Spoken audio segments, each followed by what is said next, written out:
Rekan-rekan, kali ini kita ketemu lagi tentang pengolahan dan analisis data. Kesempatan kali ini saya akan menyampaikan tentang uji beda min satu sampel atau uji beda min berpasangan, di mana uji ini untuk mengetahui perbedaan ya rata-rata sebelum dan setelah intervensi ya. Jadi di sini uji beda min satu sampel ini di mana ada satu kelompok sampel diukur 2 kali sebelum dan setelah intervensi. Nama ujinya adalah uji T dependent atau uji Wilcoxon. Ya, ini contohnya ada 180 orang, tekanan darahnya diukur sebelum dan setelah diberikan intervensi. Apakah intervensi tersebut mempengaruhi perubahan tekanan darah? Oke, karena pre dan post dua-duanya numerik, ya. Maka dua-duanya harus kita uji kenormalan data ya. Jadi uji T dependent Wilcoxon itu pre dan post numerik ya. Karena pre dan post kategorik beda lagi nanti ujinya ya. Oke, karena dua-duanya numerik kita uji kenormalan data dua-duanya ya seperti ini. Menggunakan perbandingan skenario sebagai standar error, kita lihat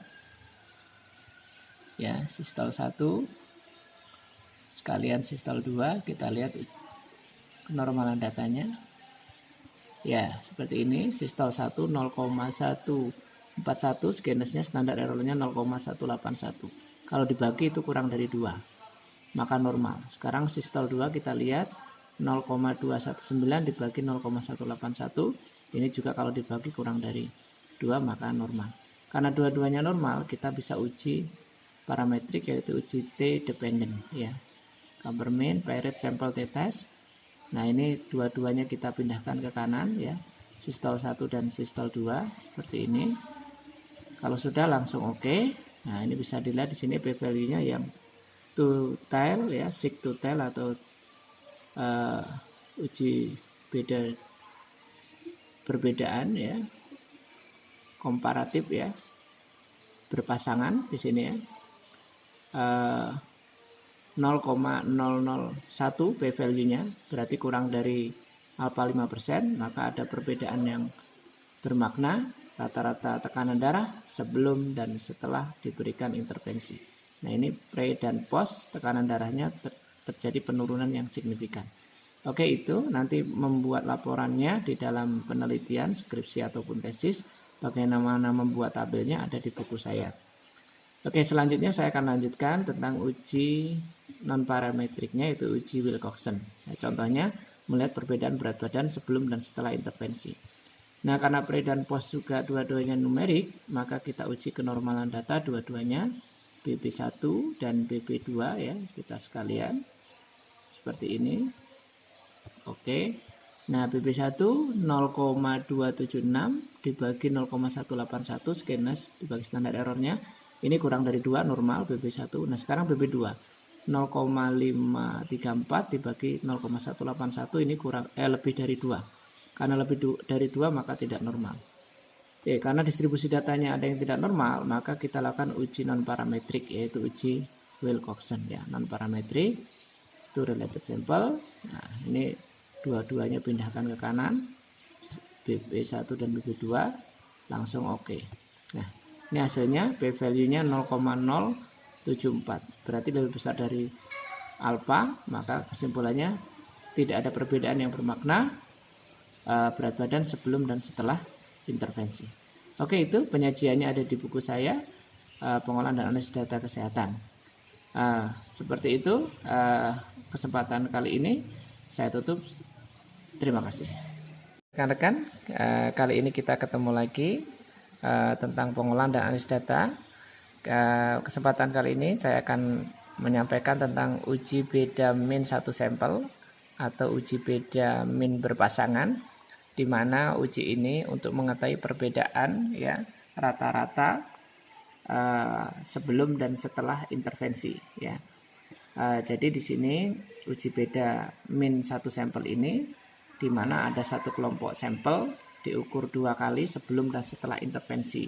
Nama ujinya adalah uji T dependent atau uji Wilcoxon ya. Ini contohnya ada 180 orang, tekanan darahnya diukur sebelum dan setelah diberikan intervensi. Apakah intervensi tersebut mempengaruhi perubahan tekanan darah? Oke, karena pre dan post dua-duanya numerik ya, maka dua-duanya harus kita uji kenormalan data ya.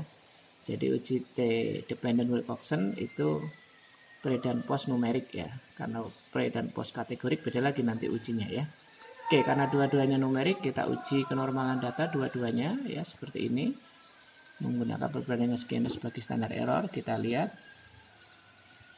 ya, sistol 1 sekalian sistol 2, kita lihat kenormalan datanya. Ya, seperti ini, sistol 1 0,141, skenario standar errornya 0,181.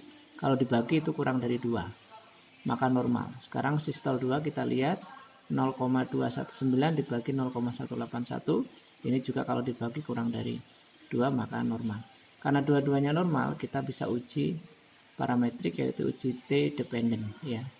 Cambermain, Piret, Sample T-test. Nah, ini dua-duanya kita pindahkan ke kanan ya. Sistol 1 dan sistol 2 seperti ini. Kalau sudah langsung oke. Nah, ini bisa dilihat di sini p-value-nya yang to tail ya, sig to tail atau uji